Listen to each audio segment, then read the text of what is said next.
Hey, what's up, witches? It's me, Luna. And the first thing I want to say is, damn it. Ever since the eclipse on Monday, the matrix has been a little glitchy. And what I mean by the matrix is this. I just discovered something this morning. So let me back up. On Thursday, I got a surprise deck on my porch. I got a gift deck from someone named Mary, and I'm so grateful. I shot the video, I edited the video, I uploaded the video, except that the upload got interrupted. Either I bailed out of the browser before it was finished, or whatever it was, I didn't let the upload finish. And then I got into a cleaning frenzy yesterday and started cleaning out my files and deleted the produced video. And I'm thinking, great, well, I still have the raw video. No, I cleaned that one out as well. So now I have to reshoot.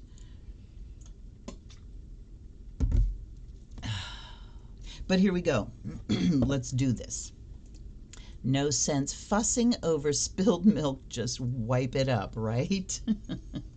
More coffee. It's 9:30 in the morning. I never shoot videos this early, but this is such an excellent deck. And all right, let's go in.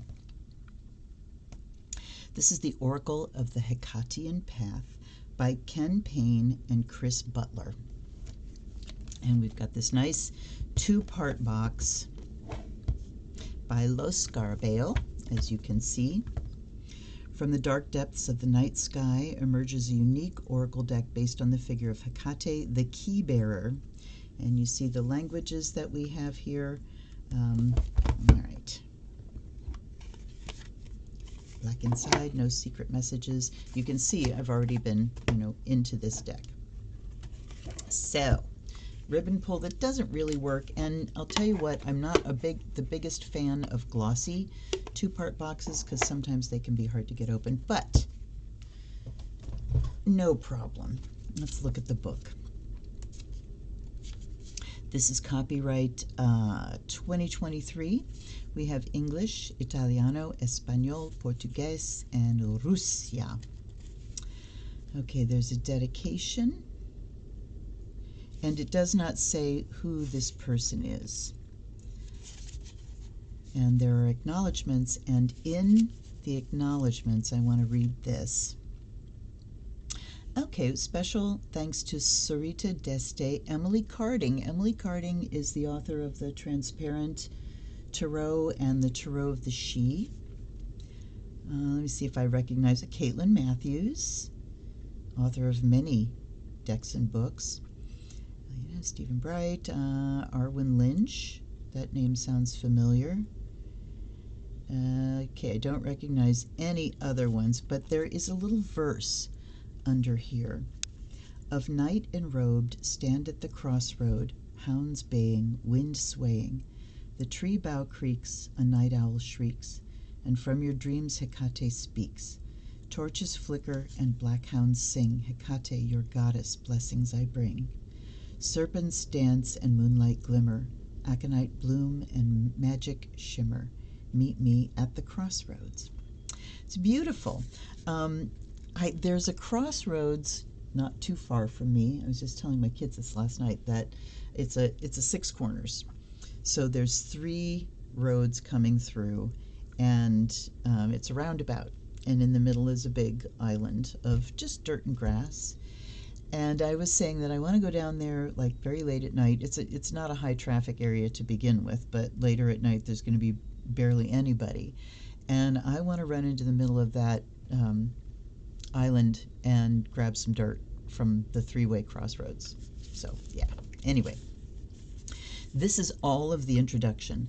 Hekate is a very complex, misunderstood, and even feared goddess.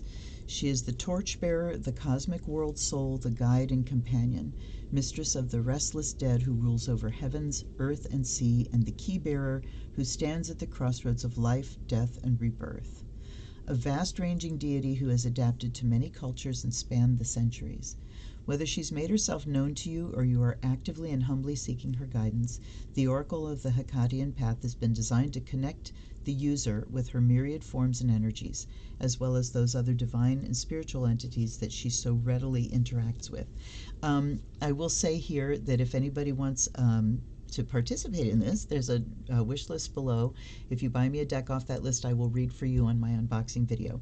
And I'm already remembering the cards that were in the reading I did for you on the first video, Mary.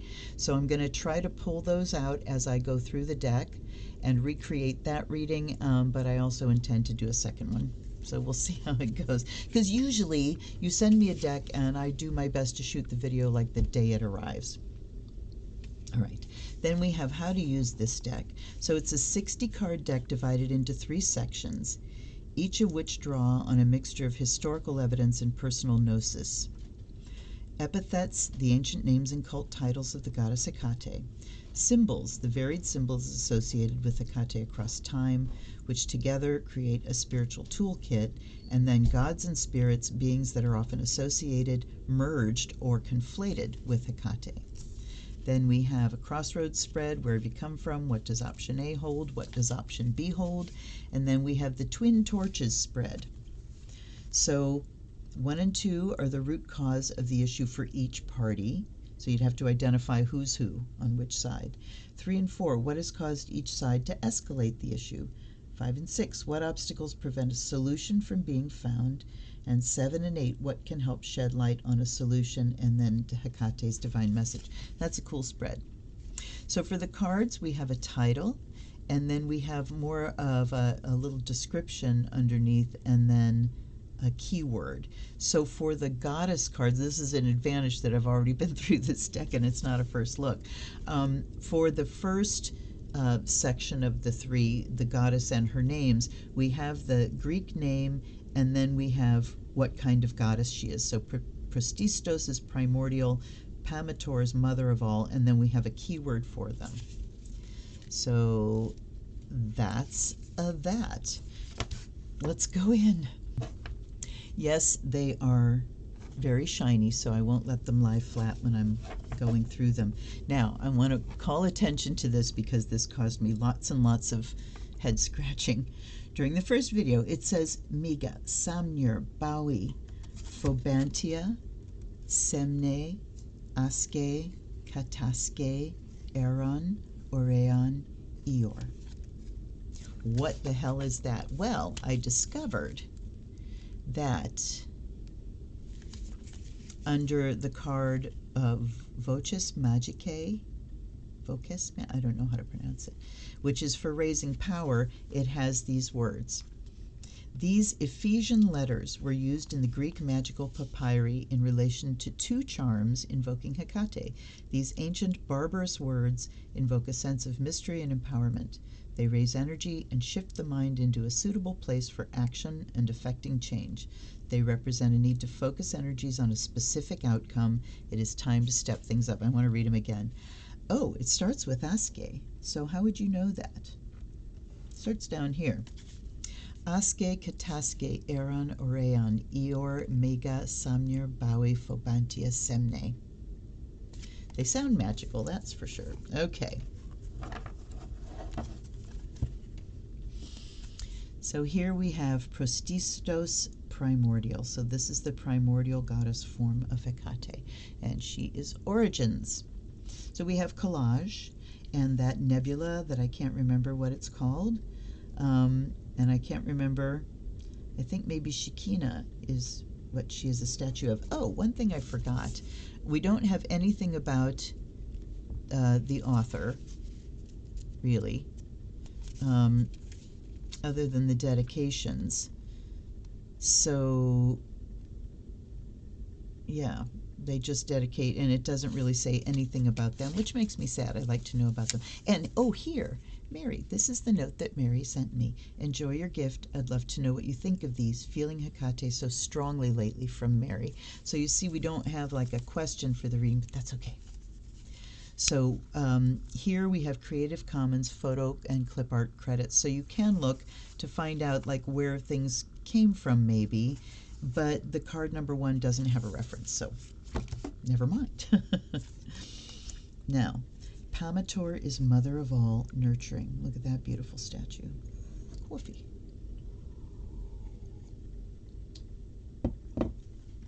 Then we have Enodia of the crossroads, choices.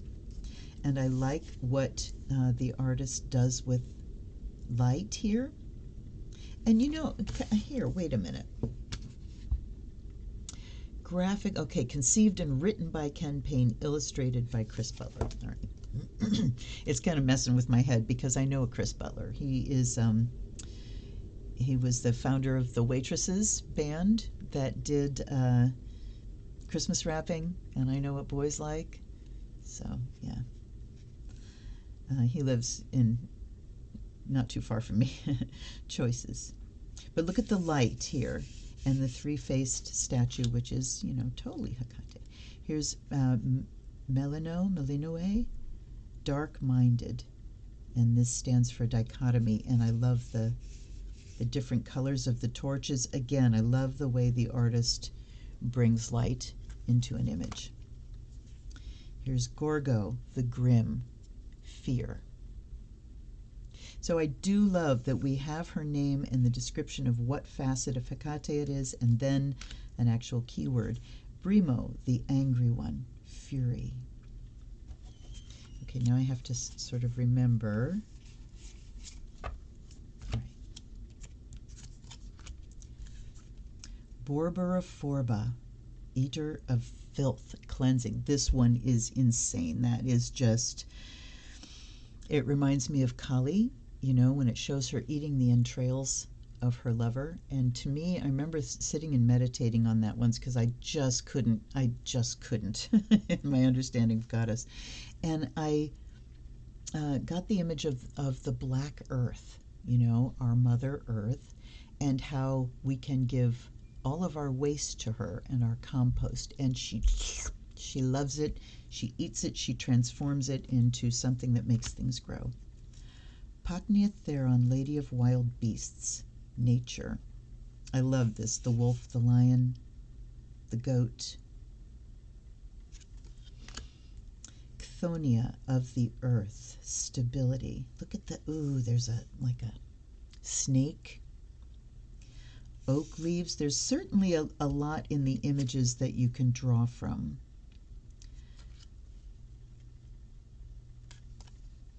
And then we have Inalia of the sea, emotions. That was one of the ones.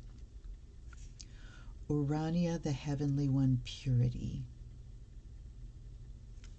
And again, the light. So very descriptive images of the keyword.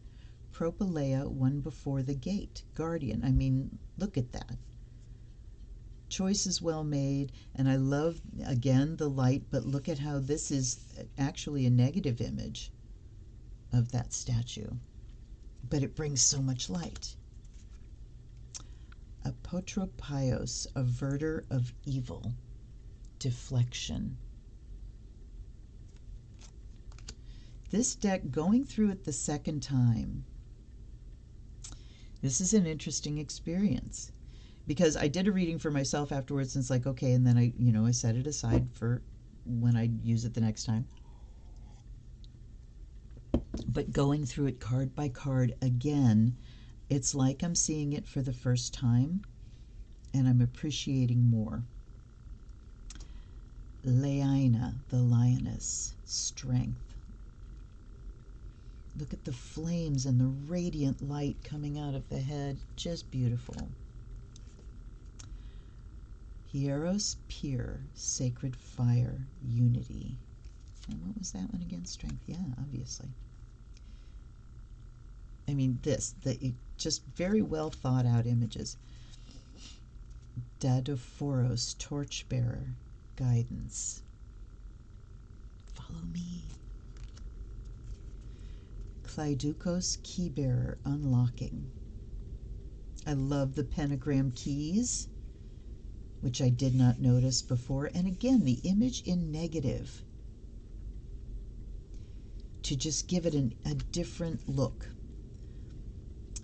Clotai, Otai. Spinner of fate, destiny. So we see the fates here. The one that spins, the one that measures, the one that cuts. The infinity symbol, the spider web. Beautiful. Psychopomp, soul guide. Look at that. I love the term psychopomp, but for so many years I would have to look it up every single time it came up. I couldn't install it, but now I have, and it is a being that ferries the souls from one plane to another. Phileramos, lover of solitude, retreat.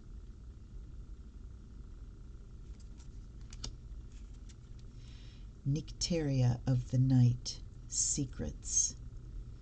Look at that flame and just that. Erototokea, bearer of love. This is desires. Wow. So well done. I'm appreciating even more. Pandotera, all giver, abundance. Sotera, savior, salvation. And I mean, we go from here to boom. I love it when a deck, an artist is not afraid to go like make radical shifts from card to card, you know. There's a Lucy Cavendish deck that has one card like this that just bang stands out because it's white. I love it. That was there too. Anasa Pharmakidon, Queen of Witches, and this is sovereignty. That's beautiful. I don't remember if that was in the reading. We're going to set it aside because maybe it was. Epiphanestate Thea. Epiphanestate Thea. Most manifest goddess. Diversity. I mean, look at that. Look at the rainbows coming out. Most manifest. The goddess that is manifest in every possible way, and the key word is diversity. I really love that. Devotee, dedication. I like that we have another image in the back here. The path, journey. New moon, beginnings.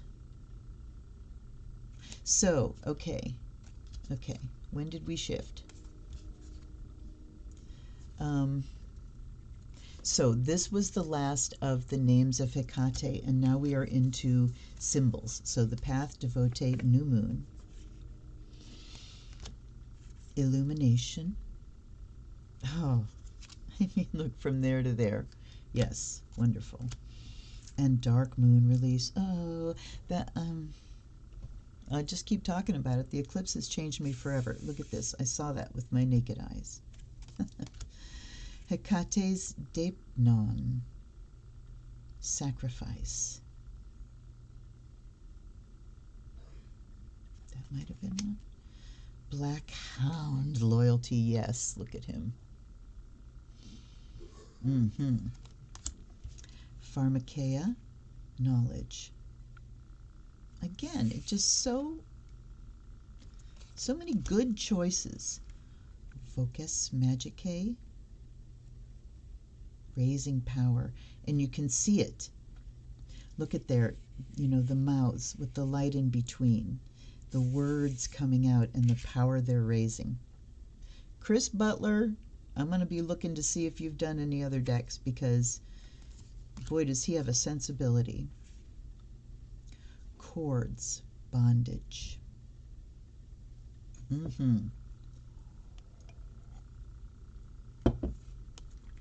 Interesting, because cords could be bondage and also binding.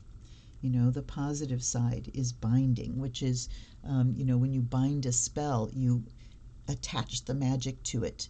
You wrap it up tight, you know. But bondage is something entirely different, right? Dagger, severance. The cave, incubation. Also, kudos to Ken Payne for excellent keywords for these symbols. Temple at Lagina, sacredness. Axis Mundi, crux. Hecate's wheel, cycles. Oh, look at the color in that. Aconite, death. The mysteries, initiation. I'm going to do a video on initiation. Asteria, dreams. That's beautiful. Perseus, destruction. Wow. So now we're into the third category, which was gods and, yes, the mysteries. So Asteria is the first one. What did he call these? Gods and spirits, beings that are often associated, merged, or conflated with Hecate. Okay. Zeus, honors. Demeter, loss. Kore, Persephone, growth. Artemis, independence. Look at that bow. Dionysus, ecstasy. Yay, I always love when ecstasy shows up in a deck right alongside of music. Hermes, messages. There he is. Kerberos, obstacles. Wow. Dang. The restless dead, unresolved past. Clydius, defeat.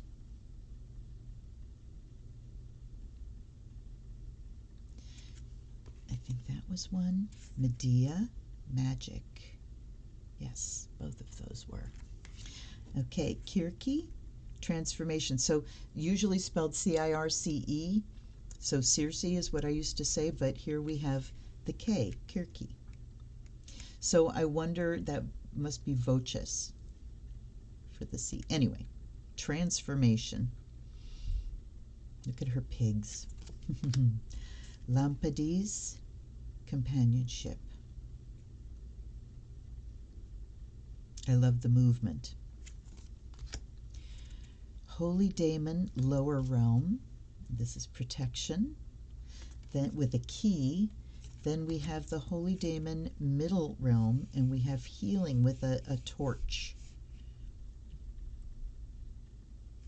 That same snake, and then we have Holy Daemon, upper realm, divinity with this symbol, which I don't know what that is. Okay, so I did manage to remember the cards that were in the reading I did on the first video, because it was a very clear message and it was worth remembering. So I've set that up here. We'll do the blessing kind of over that, and then we'll see if we're not going too long. I may shuffle and do a second reading. I can tell you the deck shuffles very well. I'll show you the cardstock in a second here. And of course the deck has already been blessed, but I'm going to bless it again because that's what we do in these videos, right?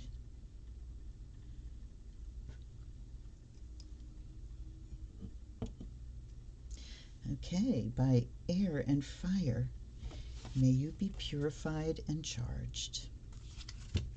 Blessings are never a waste.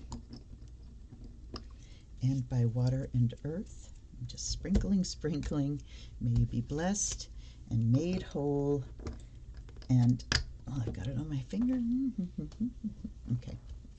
And by the sound of the bell, may the spirit awaken, guides and guardians, allies and ancestors.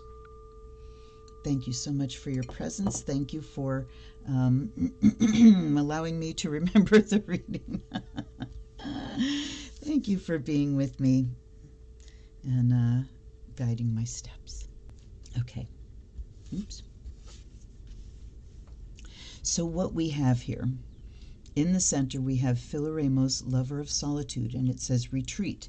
Then we have Aenalia of the sea, emotions. We have Medea, magic. Clytius, defeat. And these were, I remembered these because they were consecutive, 54 and 55, but I said, nope, we're going to let it stand. And then, and 53, so I had 3 consecutive. It's okay, because it read, salvation, unresolved past. So let's just read, and then I'll interpret. Now is the time to focus inwardly on self-care and reconnecting to our practice. Let me show you the image better. The magical maxim to keep silent also comes to mind. Now is not the time to talk about our devotions or even our love of the goddess. Focus on finding your own way to her rather than helping or relying on others. Withdraw, reflect, process. Silence is golden. When we are still and truly listen, only then do we hear the truth.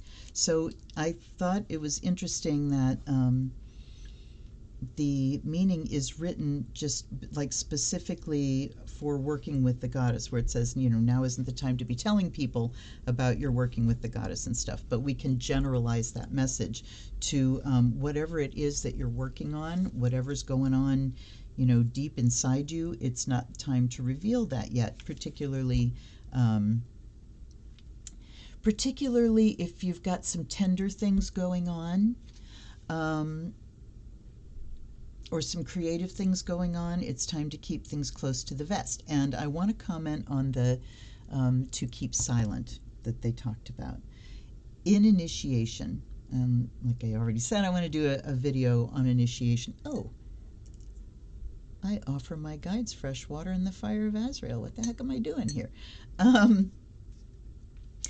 But when you go through at least a Gardnerian initiation, and in training, and lots of magical training disciplines, I'm sure, there are powers with each of the quarters, each of the elements, each of the cardinal directions, and those powers, or this, a power or a skill, whatever you want to call it. The one for the east is to know. East is air, south is fire, fires is to will. The west, water and emotions, is to dare. Think about that for a while, that's fun.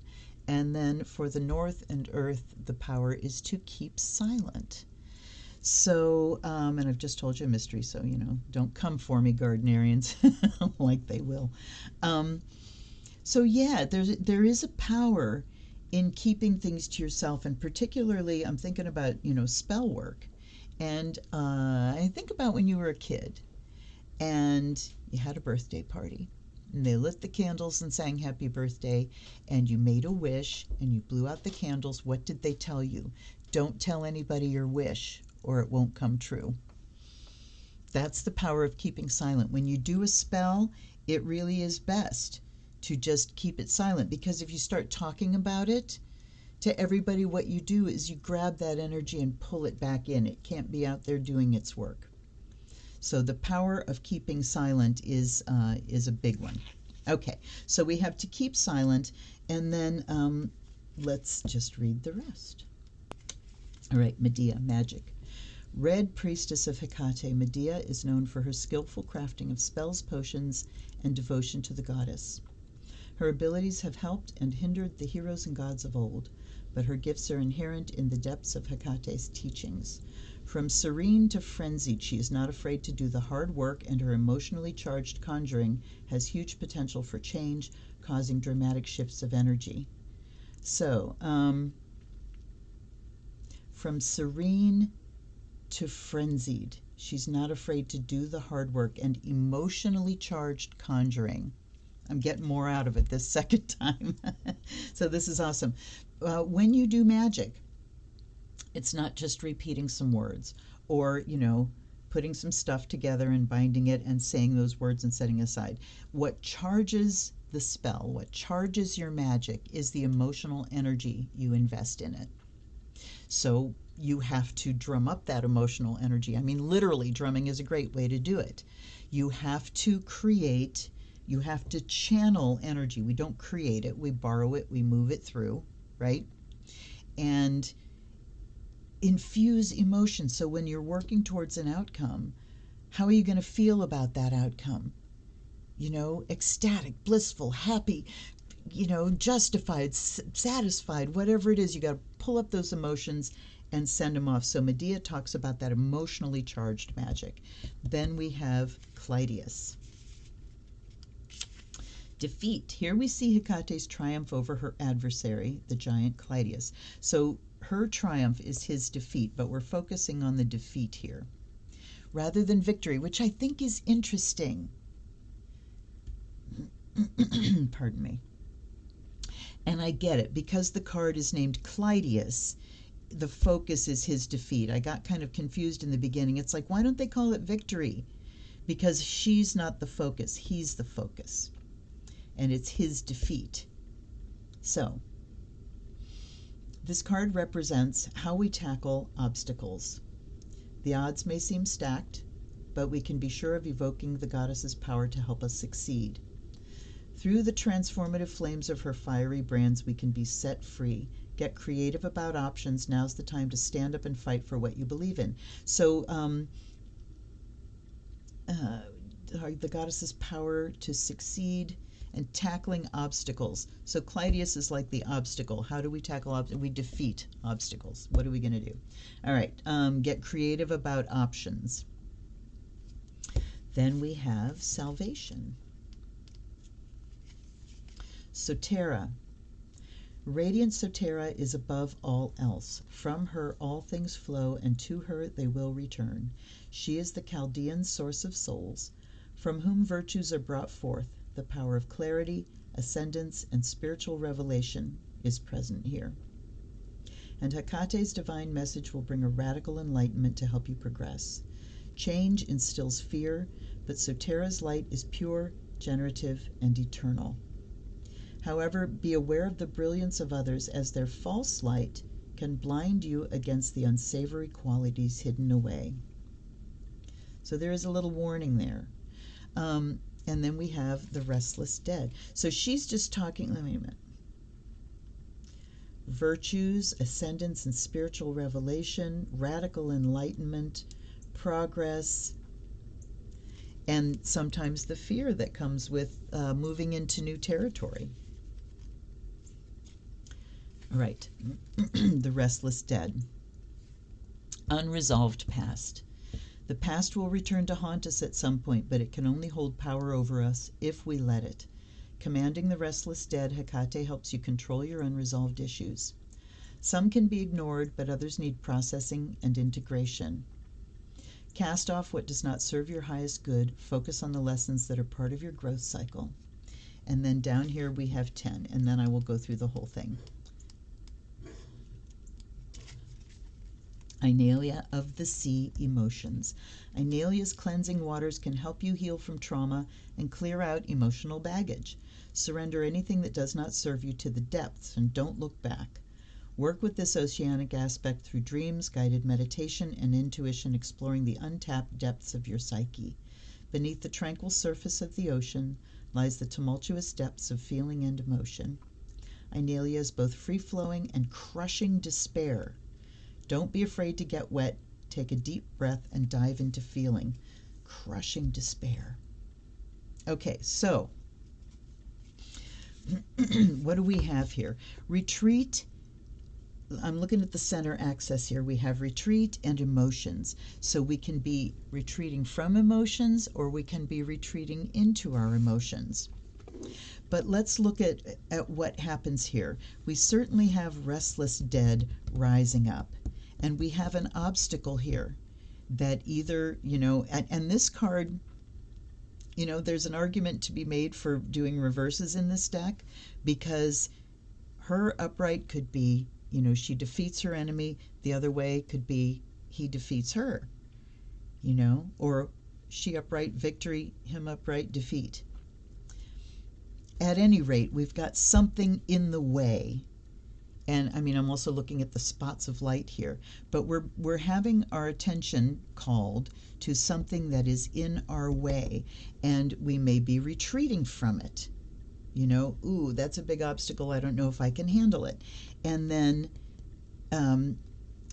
what this obstacle is, if we follow the lines down here, what this obstacle is unresolved stuff from the past, right? The restless dead. Things rising up from our past that we've tried to put away, but maybe it's time, you've leveled up. It's time to look at it from this level now and purge another layer. So we've got unresolved things from the past coming up, which can bring up a lot of emotions, which cause us to retreat. However, over here, I want to look. The things that are coming up from the past can also be our salvation. Working with these obstacles, how do we do it? Magic. What's our salvation? Magic. So instead of looking at it maybe as a battle, or I have to defeat my past and put it down, we look at what is in there to be worked with, and ultimately, what is it? It's emotional energy. Emotions have so much energy to them, which is why when we don't let our emotions flow and it gets locked in the body, all kinds of symptoms happen, right? First one, stress and tension. Stress causes tension, and then tension locks, seals off capillaries, muscles can't breathe, and we get pain, and we get fatigue, and we get all kinds of, dreams and stuff that comes up in the middle of the night. And who was she talking about working with in dreams? Was it Philaramos? Anyhow, if we approach with magic in mind, okay, what is it that's coming up and trying to defeat me that I need to turn around? So we can shed light on things. Here's the blast of light coming in the darkness here. And then we work our magic. Magic is our salvation so that emotions can be free flowing. And we talked here about emotionally charged magic.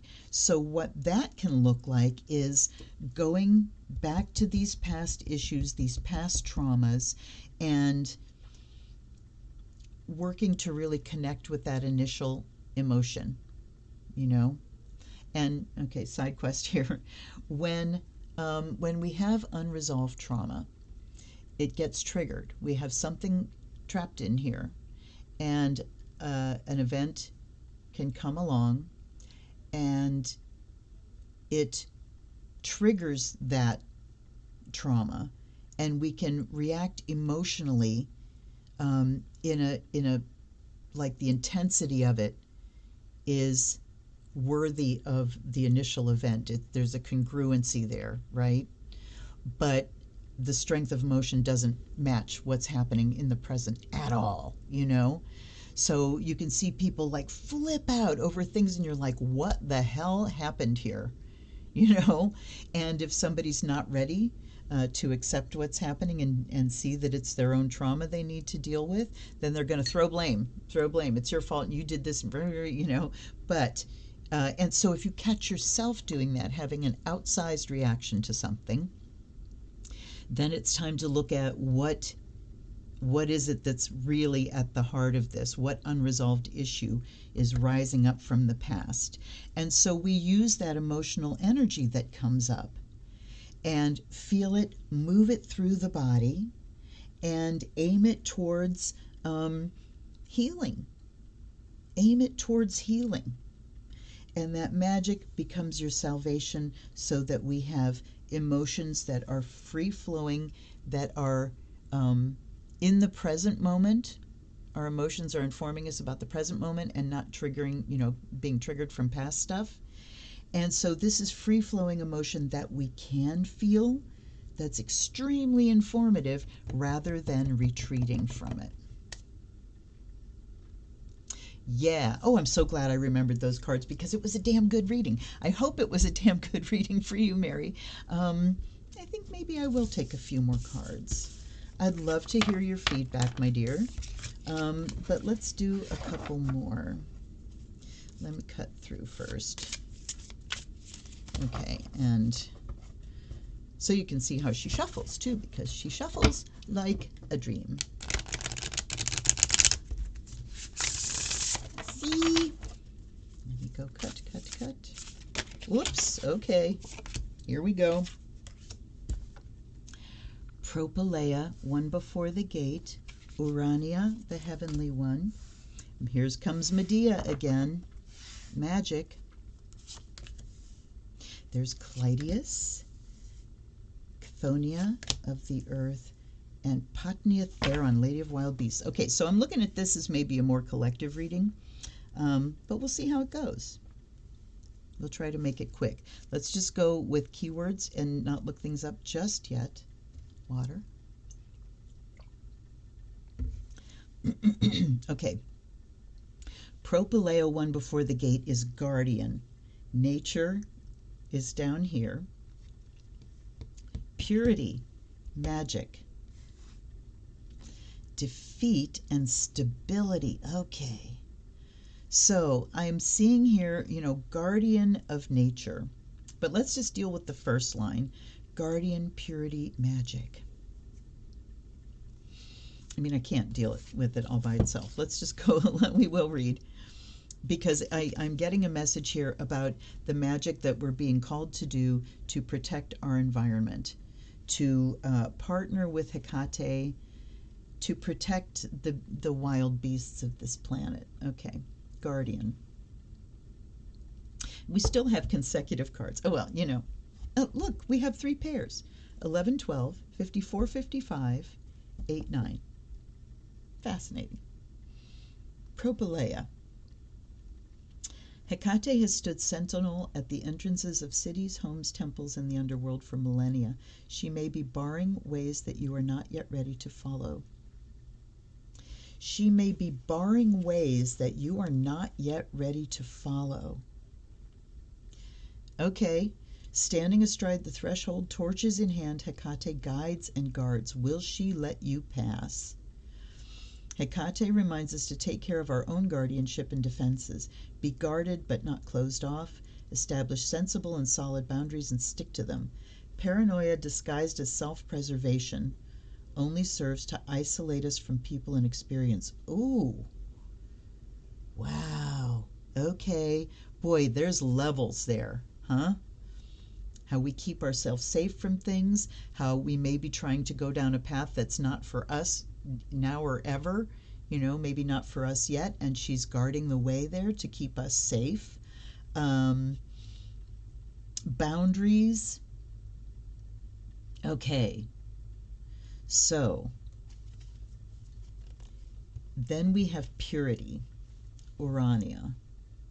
To approach the divine, one must first be made pure. Purity of mind, body, and spirit help foster a closer relationship to the goddess through right action. However, just as her wings can obscure the sun, be certain that there are not unseen factors that could adversely affect your circumstances. Like moths to a flame, when we begin to shine brightly, we can attract energies that would consume or corrupt. Be cautious of the genuineness of purity, both in yourself and in others. Wow, okay, right action. All right, so purity, right action, and like integrity too. Just making sure that we don't have a bunch of gunk clouding up our intentions, our motivations, our actions. And then magic. So when we work our magic, first of all, we need to make sure we have guardians at the gate. We need to make sure we cast a really good circle so things we don't want can't get in. And then purity of purpose, working on higher levels. Look at the wings. Oh my gosh. So when we go in to do this magic, we need to make sure we're working on the highest level. Okay, obstacles, stability. Ooh, interesting. So let's read this. The very earth itself tears open amidst quake and storm, shaking reality to its core. And yet Hekate stands powerful and firm, towering like an ancient oak. We can tap into these powers of stability and steadfastness, calling upon Hekate for protection and empowerment. And it is here where we may face our worst fears or discover our deepest potential. But as in all things, we must prove our mettle in the face of the unknown that lurks beneath. Be sure-footed and certain on your path. Okay. Calling upon Hekate for protection and empowerment, facing our worst fears, discovering our deepest potential. So stability here, again, kind of two levels. When we've got this big magic that we want to do, stability can actually defeat us. We need to be willing to go out on a limb, and we trust our guardians to keep things safe so we can go out on a limb in magic. But also, stabilizing yourself, grounding yourself can also help to overcome some obstacles. But I feel the first message stronger. Okay, and then we've got Lady of Wild Beasts. The animal faces of Hekate represent the primal aspects of her divinity and in turn reflect our own base instincts in the natural world around us. In the lioness we find strength, pride, and sovereignty. The wolf is fiercely protective and commands respect, and the nanny goat represents a sense of independence, ambition, and diligence. Well, I'm glad it's a nanny, because a billy is something entirely different. These aspects combined represent our untamed nature. Touch the earth, howl at the moon, swim in the sea, reach a deeper understanding of how Hekate works and interacts through the environment around us. Okay, so this is also a guide to magic. Let's see. Protective, independent, pride and sovereignty, guardian. I have to say this message isn't as clear as the last one. Give me a second. All right, the guardian of nature.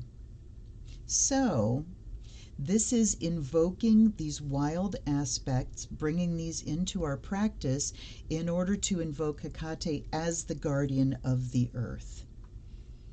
All right? We need to, you know what? I want another card on this one. Sovereignty. Okay. Anasa Pharmakidon, Queen of Witches, Sovereignty. I think that's the last of her cards. Awesome.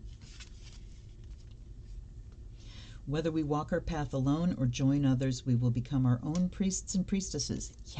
Yes. Your power is your own personal and individual relationship with the realm of spirit and the divine.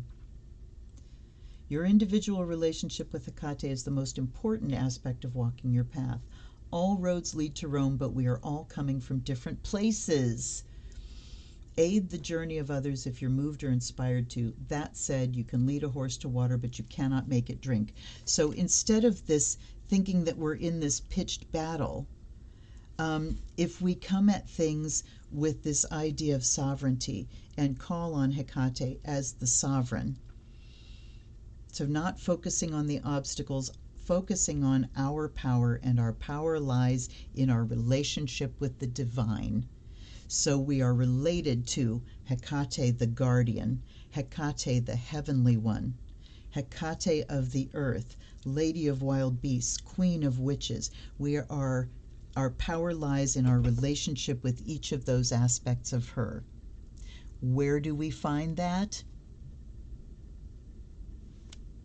Right here inside. Remember, when you're invoking goddesses, you're not asking somebody out there, you're calling her from here. She is immanent. That is the nature of the goddess. So your sovereignty and your sureness in your magic, yes, because my intentions are pure, because I have magic, because I am allied with the guardian and the Lady of Wild Beasts. I have that just sureness, that confidence in my own sovereignty. And why? Because it's her sovereignty.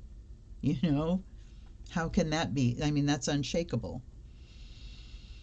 So we call on all these aspects of her to create our magic, and you notice everything except Medea is one of her aspects. And Medea is about magic, calling all these aspects, and then we can generate that energy that is the guardian of the earth and the beasts of the earth. Lady of Wild Beasts of the earth, yes. So, time to work our collective magic and call up thought forms that can be guardians of the earth and help to keep things pure. So, wow.